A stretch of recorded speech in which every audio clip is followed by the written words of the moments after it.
Welcome to the How HR Leaders Change the World podcast. I'm your host, Cecilia Crossley, and each week we explore how the work of HR leaders is also creating positive social change, contributing to the UN Sustainable Development Goals, goals which the world's companies are increasingly understanding the urgency of achieving and investing in the action required.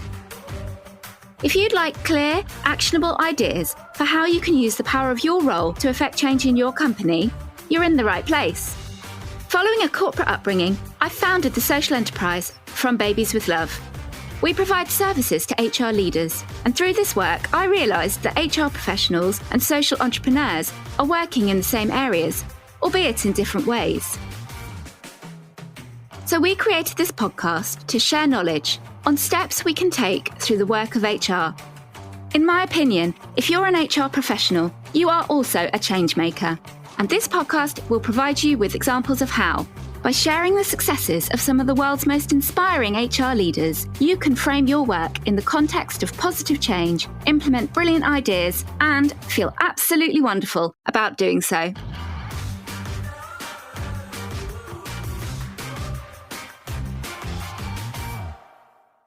A very warm welcome to Stephanie Hasenbos-Case to How HR Leaders Change the World.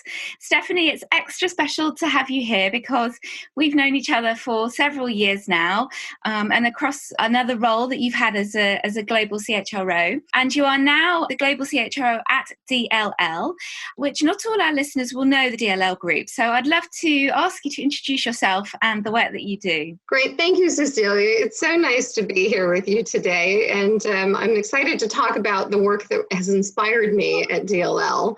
My name is Stephanie Hasenbos-Case. I work for DLL Group, and I'm going to be sharing with you today some of my thoughts and ideas that I'm not speaking on behalf of DLL, but these are my thoughts and ideas that I'm bringing to the work that I'm doing today. So just a little bit about DLL. So DLL is a global provider of asset-based financing solutions, and we're present in several industries. So agricultural, food, healthcare, clean tech, transportation, construction, industrial, and office technology industries. We, as I mentioned, are a global vendor finance company, and we have more than 30 billion euros in assets. We combine customer focus with deep industry knowledge to deliver sustainable solutions for the complete asset lifecycle. And that's something that really sets us apart. People may be more familiar with Rabobank. So we are a wholly owned subsidiary of the Rabobank Group. Brilliant. Thank you, Stephanie. And there were lots of wonderful technical words about the services that you provide that I think will be illuminated more as we chat to be for anybody that's not in financial services to be able to picture in their minds the work that DLL does and your role in leading HR within that. But you're right, I do know Rabobank, so immediately that helps me get a sense. And we love to talk to global HR leaders, as you know, who have all the different cultural backgrounds of group structures and the markets and places that they're operating. Because, I always say that many of the challenges we're working on today are global, and so it takes a global perspective, in my opinion. So really looking forward to hearing from your wealth of experience today. And so may I lead us into the first of the 5 questions we ask our HR leaders, the first of which is, as an HR leader whose influence creates social change, what do you feel has been your most impactful action to date? Absolutely. That's, a great question. And, you and I have talked about this several times, but, something that I would love to just highlight again is equity, pay equity. And every company where I've worked, that's been near and dear to my heart, because I think when we talk about social responsibility, it does start with fair pay. And so going into organizations, that's something that I've always focused on at first, is really to, I understand all the benefits that we have, but also compensation, and really look at the consistency across the globe. So at DLL, we've got 5,500 members in more than 32 countries. So it's really important to me to really understand, are we treating our people fairly? And with respect, and looking at that equity component. So that's near and dear to my heart, and something actually that we're working on today as well. And when you begin that piece of work, would you have any recommendations for any of our listeners who would like to do something similar or indeed are working on something similar? When you started off, what are the best practices that you would recommend to others in how to go about a project and creating pay equity in an organisation and across the world, nonetheless? Yes, no, it's no small job, and we have worked, and I've worked with various vendors that have helped me with this. But specifically, it's really going out and doing an analysis. So I've worked, for example, you can do it quite simply on a spreadsheet with the finance team, and really just look at the different levels and pay grades, and look for consistency. And I think my fellow CHROs can all empathize with the fact that oftentimes, one role in one country is different from another role in another country.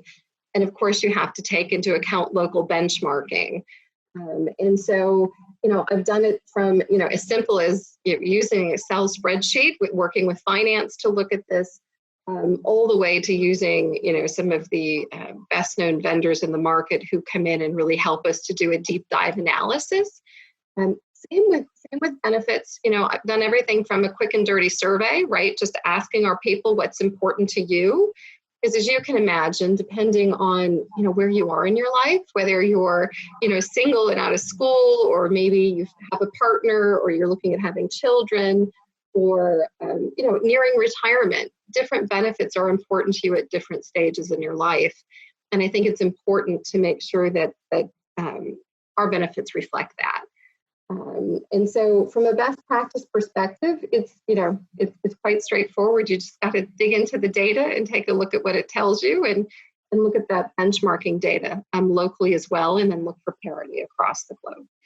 And if you find that the results of that analysis show that some people are not receiving equitable pay, and that there is then a budget implication for the company, do you have any recommendations on how to go about ensuring that any additional required spend is, approved with enthusiasm, but, in potentially a cost-constrained environment?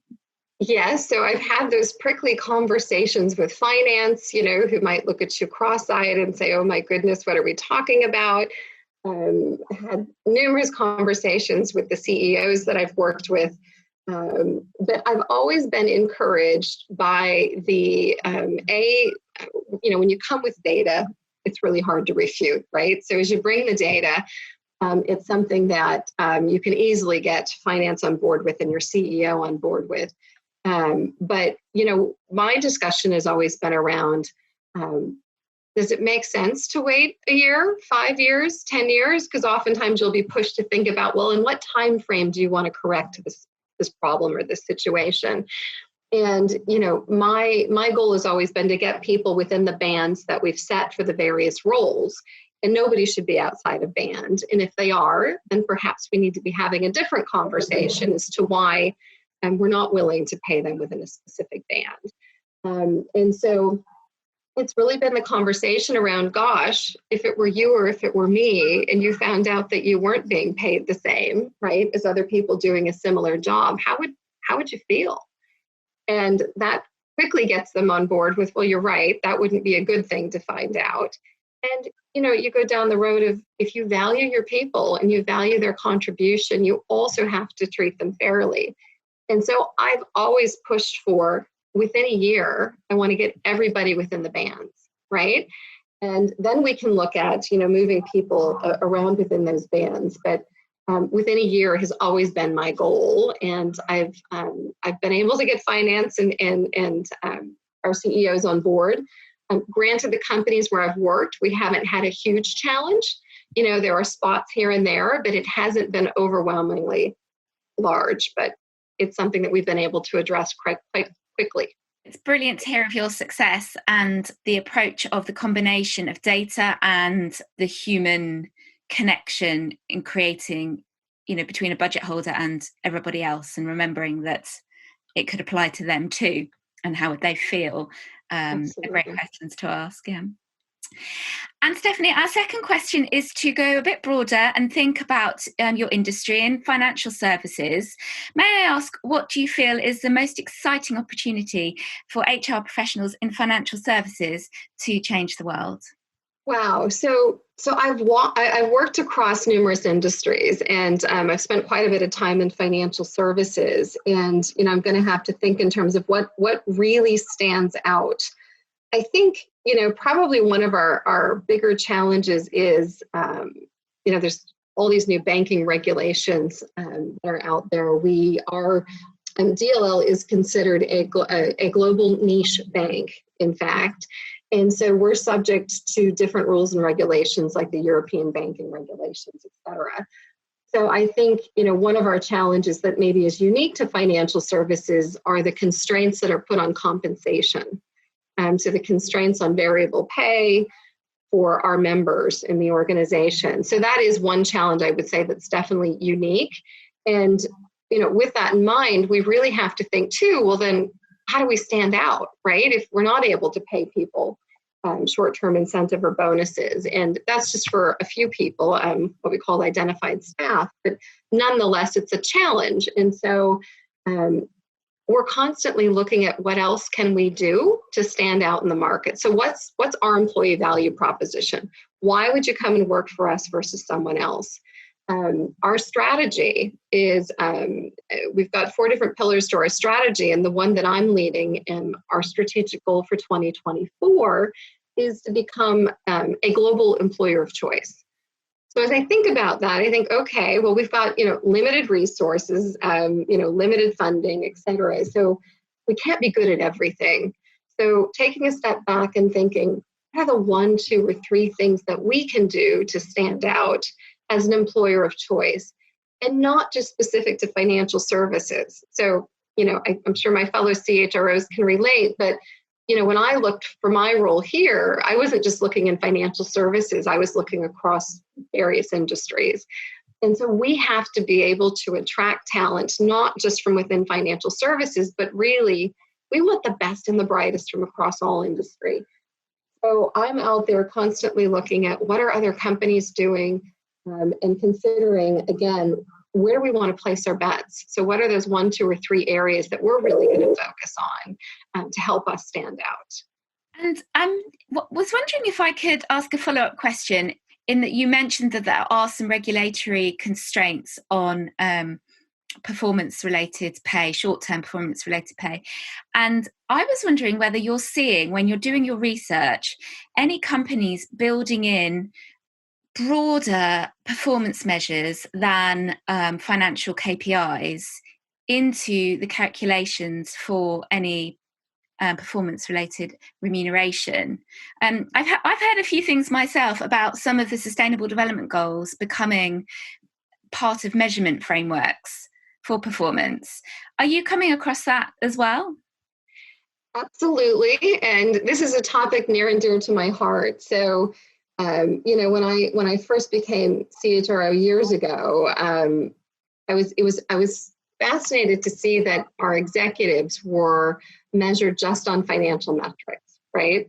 And as a CHRO, I'm also responsible for shepherding and stewarding our culture, right? And creating a great environment in which people should work, and creating those great people experiences, and bringing to life the employee value proposition that we put out there, which for us, sustainability is a really big part of who we are here at DLL. And so, as I've kind of matured through my years of being a CHRO, something that I have found that has to be in place is you've got to focus on the behavioral piece of it too. It's not just about financial metrics, but it's about driving the right behaviors and linking compensation to those behaviors. And so I've taken those recommendations to my leadership team, to my CEO, and ultimately to the board to help them understand that if we find or if we feel something's important, like our culture, like our values,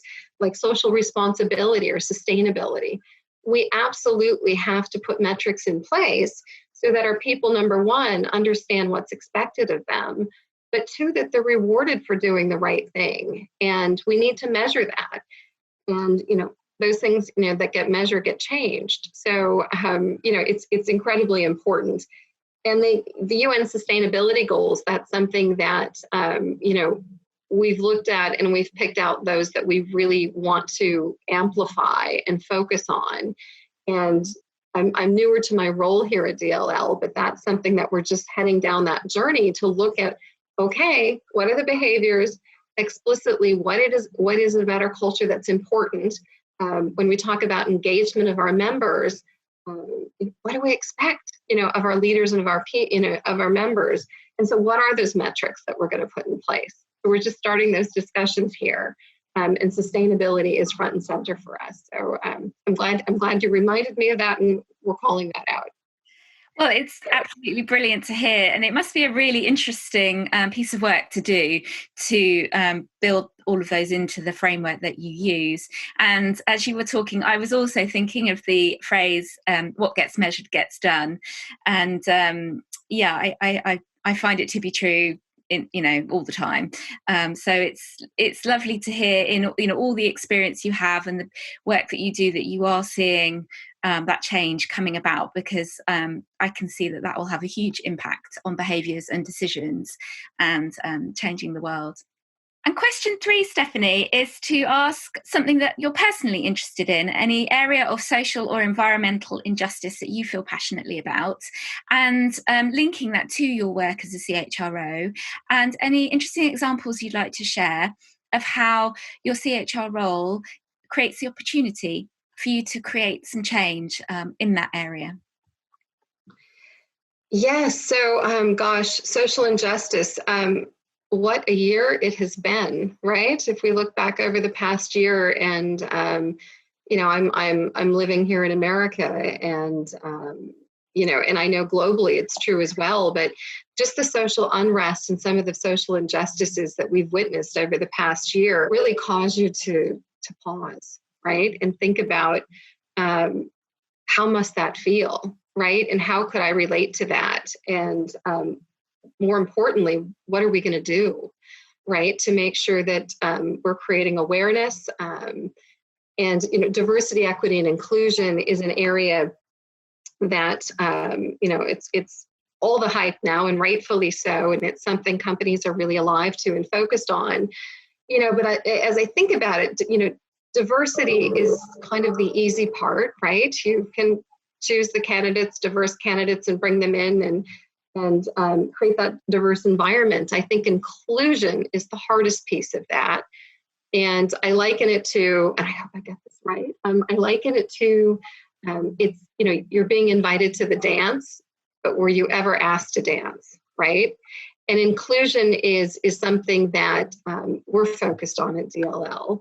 And, it's an area that we really can have an impact. So as I think about social injustice, I think about everything, from the events of the past year. I think about systemically, the challenges females have had, right, and finding equity in the workplace as an example, and opportunities in the workplace, as well as, any race, is important to focus on that. And so from a CHRO perspective, I have a definite opportunity to have a greater impact on what are we doing in the space. So, from a DE&I perspective, we're putting metrics in place, right? It's something that it's not okay. As you may know, financial services tends to be, predominantly white male. And so how are we going to shift that and change that? Because we feel it's hugely important to have that diversity, but even more important, the inclusion piece. And so that's something we're measuring. And again, back to our metrics, but looking at how we're going to measure that inclusive piece. And how do we bring it to life every day? And I think, there's all that training that people go through to make them more aware of their biases. I think it's all quite simple. There's even a simpler solution. It's, how do you want people to feel? So if you want people to feel included, well, you've got to think about how does that show up every day for them in their lives and at work. And it can be something as simple as implementing a practice at meetings where you make sure you go around and say, hey, Cecilia, I haven't heard from you. What are you thinking? What are your thoughts on this? And sometimes you have to draw it out because we all bring our own experiences. And if I haven't been included before, chances are I'm not going to feel included here either. And so we have to show people that, hey, we're different and we're doing things differently. And we have to give our managers and our leaders the tools, right, to exercise that. So inclusion's a big piece. And then the other thing I just mentioned and something that we're doing is, COVID has been tough on everybody. People are working from home. People, with families, it's been really challenging. Mothers or single parents, people with children. Oh my goodness, how do we manage work behind the computer screen all day and kids running around? I have that at home too. So my boys are 10 and 12 and they tend to, stay downstairs, but now and again they pop in on the screen, right, as I'm working. And people have gotten used to that. But something that we did during COVID times was we implemented something called No Meeting Wednesdays. And oh my goodness, what a godsend. So No Meetings Wednesdays, yes, you can still have check-ins and you might pick up the phone and call somebody, but it actually gives you a day that we've now rebranded as our well-being day, where we give people the opportunity to, if you need to check out early and you need to do those things with your kids that you weren't able to do, well, go do it. If you want to, do yoga, or we have a wellness newsletter that we send out. We have events that we host, but just giving people an opportunity to do something different and choose to put themselves first for the day has been helpful. And we just did an analysis over the past year in terms of how are our members finding it? Is it helping? And females found it not much more. There was a difference, but it was more important, I would say, to females. And they're the ones that have really stepped forward to say, gosh, this is something we really do want to continue. Now, males were well over 50% as well, so that was good. But we saw that we had a disproportionate impact on our female members, which of course is important. How HR Leaders Change the World is brought to you by From Babies with Love, and this episode is sponsored by our very own parental leave gift service. We help solve the challenge of connecting with colleagues across parental leave and in returning to work, contributing to talent retention and so too gender balance strategy. From Babies with Love donates 100% of its profits to orphaned and abandoned children. Your beautiful, sustainably sourced From Babies with Love gifts come with the story of how your company is also helping a less fortunate child, creating meaningful engagement. We transform spend that so often already takes place on flowers or products that don't have the Sustainable Development Goals at their heart. We transform that spend to become a consistent, inclusive and strategic part of your working parents programme. Ask us to tell you more at frombabieswithlove.org. Make an impact at a defining moment. I love the example that you shared that was, when you were saying the questions of how do we do it, they're big questions. And you then gave a really helpful example of just the tiny behavior. Well, it sounds like a tiny behavioral change. I know, but creating behavior change is not a tiny thing, but of going around in a meeting and inviting everybody to speak is just such a tangible, anyone can do that, relatively simple thing that can be over time embedded in company culture and a way of doing things and differentiating. But I also am intrigued to ask you about your Wellbeing Day, because I've seen some companies have started doing no meeting Fridays, but you chose a Wednesday. And I was wondering if I could ask about your thinking behind that choice. Yeah, and whether the Wednesday is the best day. Oh my goodness, we could probably debate this to no end, right? But and to be fair, No Meeting Wednesdays were chosen before I came on board. But my understanding is it was midweek, right? Give people a break midweek. That was something that we felt was important to allow people to detox midweek. And, I'd love to say that it was more scientific than that, but I believe that was the thinking that went into it. Yeah, well, that makes complete sense. It's such a simple answer, but of course, because by Friday, your ability to look at yourself on a screen may just have had it, right? So, yeah, thank you, Stephanie. That was brilliant. Thank you for sharing those on my follow-up thoughts there. You touched a lot on diversity, equity, and inclusion, and it's such a fascinating topic, and there's so much good change going on. And our question 4 is to look at the equitable and inclusive environments that you're creating in your organisation in a bit more detail. And I was just wondering if you have any other examples, perhaps across your CHRO roles, that you would like to share of how you've created a more equitable and inclusive environment in ways that drive the other business goals. Yes, good, good question. And yes, we've, my experience has grown over the years. The topic has changed, and, equity, was added in there. It used to be just D&I, and now we're talking about, being equitable. And, we talked about how I do focus, and one of the first things I always look at is that, compensation and our benefits. But bringing diversity, equity, and inclusion to life has taken different forms. I worked with a culture change company that they're one of the oldest culture change companies in the U.S., but they're global. It's a company called Sendelaney that I've worked with before, and just to share. They're branded as a culture change company, but what I have found is they offer this wonderful 2-day training, and during that training, what I found was it's all about being inclusive. It's all about putting yourself in somebody else's shoes. It's all about not jumping to conclusions. And when you get to the point of being potentially frustrated with something, don't get frustrated. Ask why. Ask a question. And I'll tell you, that's something personally for me that has helped.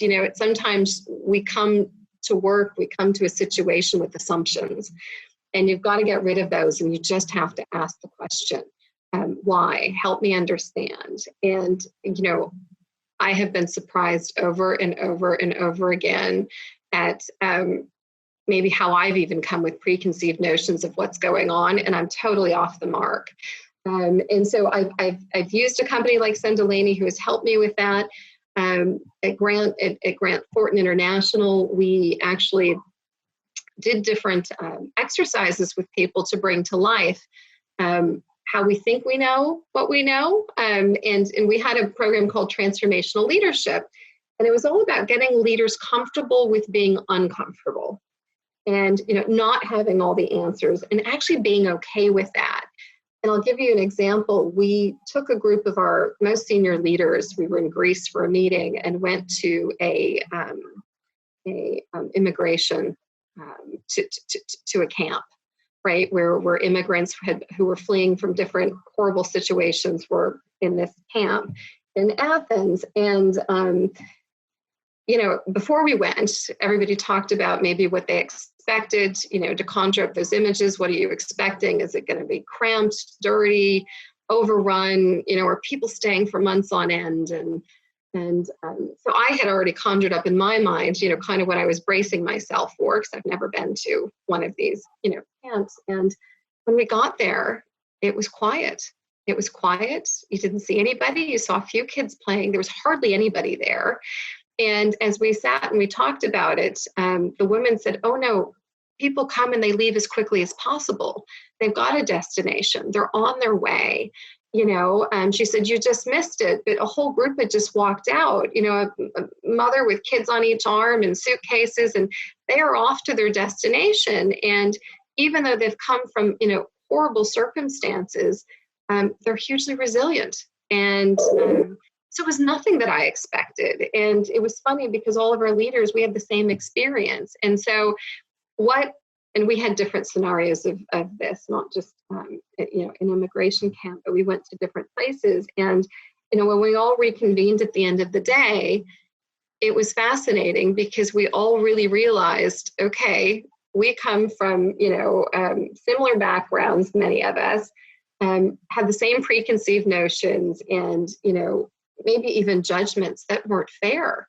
And it opened our eyes to say we didn't understand. And so that was something that was hugely eye-opening for me as a leader, but just as a human being, And so now when I think about different scenarios and situations, I check myself at the door and say, what don't I know? What don't I understand? And I ask questions. Yeah, and it feels like, in listening to you, I'm thinking that that's a new habit to form. That it's a real behaviour change. I'm sure I feel like I want to start practicing that too. And I'm like, how am I going to always remember to ask myself the questions? And in creating that behaviour change across thousands of employees, how do you do that? It's that old adage, how do you eat an elephant? You eat an elephant one bite at a time. And I know I've shared with you, I've spent 17 years in strategy and management consulting. And, as I used to think about these big, hairy, audacious projects I was up against, you tackle it one step at a time. And so, as I think about something like this, you've got to start small. Oftentimes you've got to pilot things. So, for example, just because, I led a transformational leadership program at one company, it's not necessarily going to be adapted or adopted or welcome in another company, right? Because cultures are different. And so it's really important, as I'm coming on board, my first 100 days, really talking to people about what's important to them. People talk about our culture and how special it is, and people stay at DLL forever. And because they love the culture, and everybody says you're going to love it. And so I start to ask the question, so what am I going to love? Can you tell me about the culture, right? Help me feel it, because I haven't been to an office yet. And so as we think about what's important, I'm drawing that out through my conversations, through my interactions with people. And we're talking about, so as we talk about inclusion, that was one of my questions. Well, how are we bringing that to life? And oftentimes you get a little bit of blank stares. And, that's where I'm saying, what we experience is what defines a culture, right? Your day-to-day experiences are how you would talk about a company's culture. But we've got to cultivate those experiences, right? And if, as I mentioned, if we want inclusion or want to be known as being a company focused on our well-being or client-centric, innovative, what are we doing every day to bring that to life? And you have to look for those moments and look, how do you integrate that into those experiences?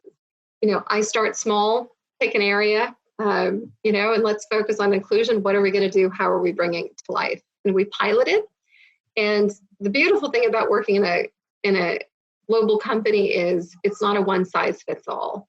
So you always have to take into account, what does it mean to be inclusive in the different cultures where we're present? And so, it's important to bring together a global group of people that are talking about this and bringing, sharing with us how we can bring it to life for them and their cultures that'll have true meaning. I love listening to you talk about that, Stephanie, and I want to ask you lots of other questions, but I will hold back for the sake of time. But I'm left with the wonderful image of an elephant in my mind, which I think is helpful when, because we all start big projects and we all think like, oh my goodness, where do we start?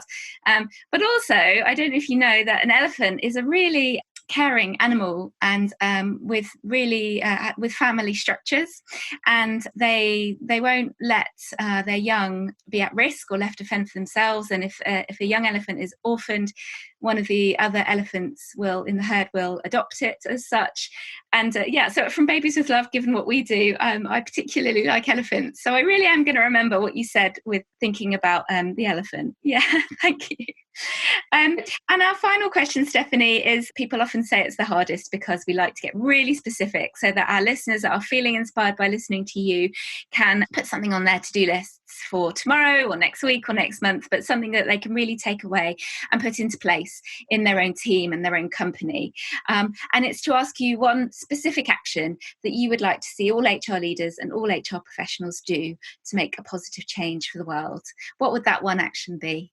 One specific action. I think we have a real opportunity as CHROs to really look at our ecosystem and to really define what's important to our members, to our people, to our employees. And I think as I look at, for example, DLL, I look at our ecosystem, I think about how do we focus on sustainability? How do we focus on driving our values, not just within our own company, but how do we ensure that our vendors, our customers, that we have like values, that we're all focused on sustainability, we're all focused on making this a better place, right? A better world. And I know that sounds like, again, the big, hairy, audacious goal, but it starts with ourselves. It starts with the relationships that we form with our clients or our customers. It starts with looking at our vendors and who we're using, and do they reflect what we stand for, right? Are we on the same page? And are we all out there to add value and to create a world in which we all want to live? And I think that's something that we can start to do, is look at our supply chain and look at who we're engaging with and what do they stand for? And do they have, for example, diverse employees, right? And what are they doing to create sustainability and well-being? And so that's something that we're looking at as well. But I think that's something as CHROs we can do. And, when I think about even things like, From Babies with Love, something near and dear to my heart. But as we think about that, and again, I'm in my first 100 days, but, we're sending flowers to employees today. We're sending gifts that, aren't sustainable. And I think this is a simple change we can make. And so this is something that we're focused on as well, is, again, how do we bring in companies like From Babies with Love or others that are really, socially responsible, or companies that are sustainable, that really reflect who we are and who we want to be. So I think that's something we can do. Oh, bless you for saying that, Stephanie. And also, I love big, I love audacious, and I love that you've really described some of the visions that you have for your work at DLL and for the company, and also some really, detailed and specific examples of how those changes are actually put into place by HR professionals. So thank you so much for sharing all those brilliant examples. It's been brilliant to have you here, and I really appreciate your time. I'm very proud to feature you on How HR Leaders Change the World. Thank you so much, Cecilia. Happy to be here. Always good to see you. And yes, thank you so much. I hope you enjoyed this episode of How HR Leaders Change the World. Thank you for tuning in. If you have a moment to leave a review, a 5-star one please, that would be a huge help to achieving our goal to reach more of your peers, so we can all contribute to further and faster positive change. For your copy of the show notes, head to frombabieswithlove.org, where you can also join the How HR Leaders Change the World mailing list, and make sure you don't miss out on future episodes and bonus materials. And for harnessing the power of your role to create positive social change, I'm sending you a jumping up in the air virtual high five. See you next time on How HR Leaders Change the World.